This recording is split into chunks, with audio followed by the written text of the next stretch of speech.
Written words and sometimes spoken.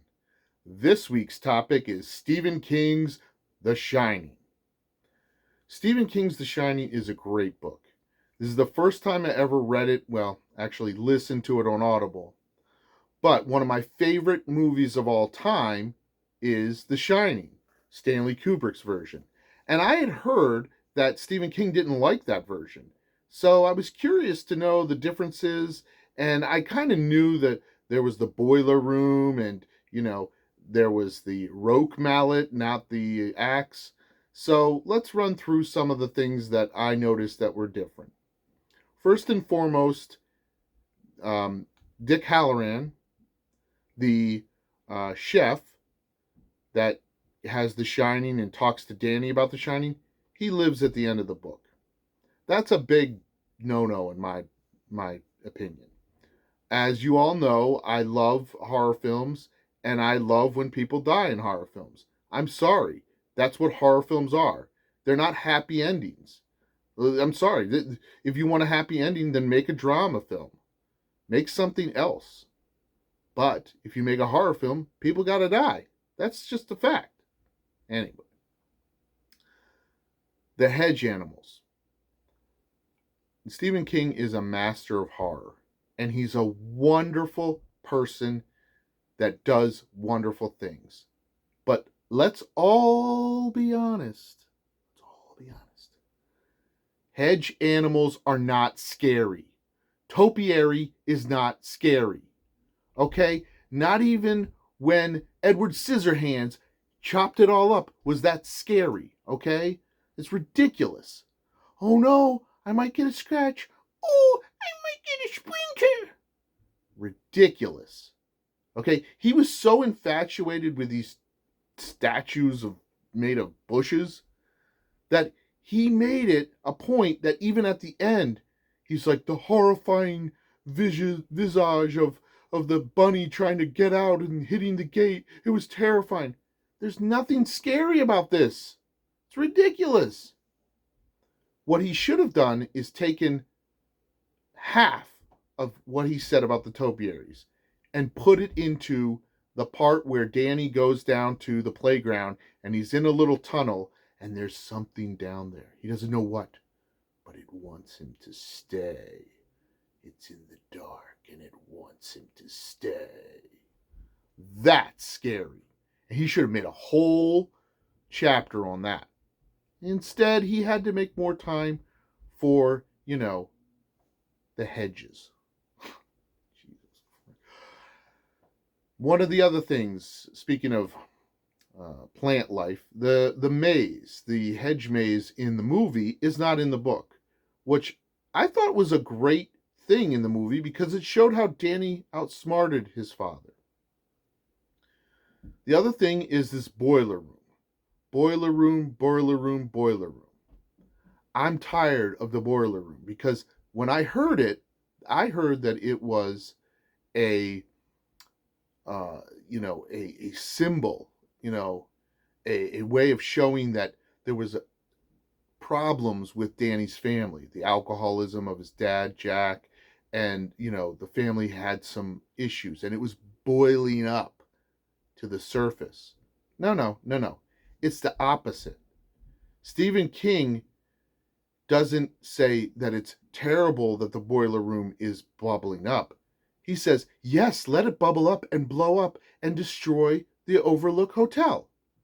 So the opposite. It's not we have to fix the problems of the family. It's no, we have to get Jack to forget to do his duty so that the whole thing blows up.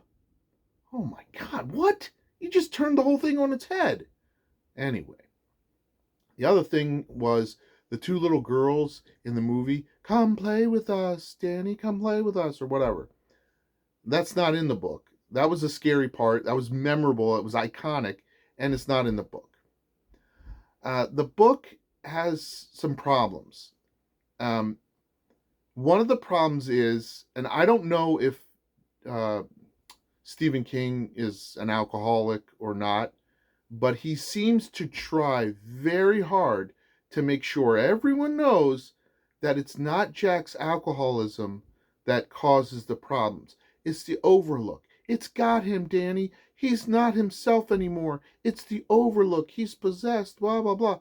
Listen, take personal responsibility.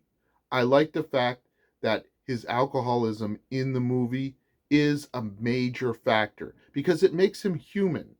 It's not some supernatural thing that takes control of him. And that's not your father anymore, Danny. Okay, sure. Then what's so scary about some unknown force? Because guess what?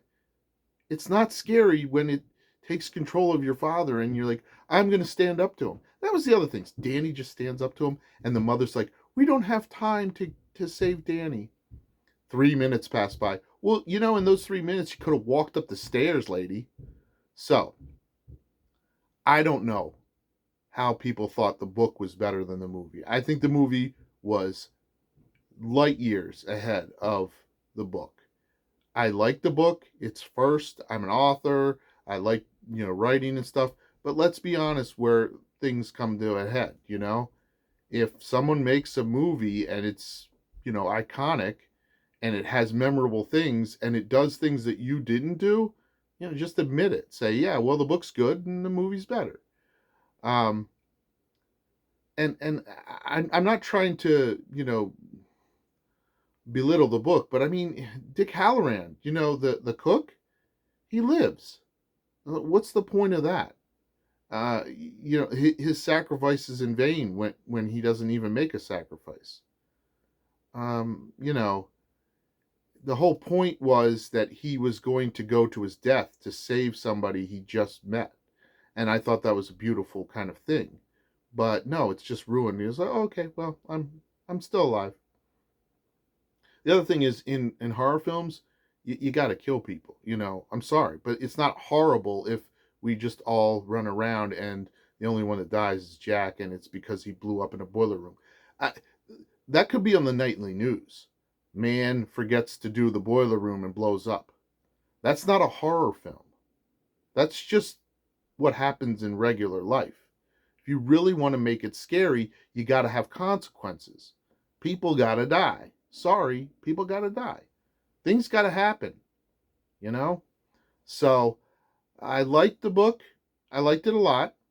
I think Stephen King has a brilliant way of putting ordinary things into his, writing. He talks about, like a Coca-Cola or, the TV guide or whatever, the ordinary things and ordinary language. And then he also intersperses it with some very eloquent writing, the style and also the words that he chooses can raise up to a level that's kind of almost like a classic book.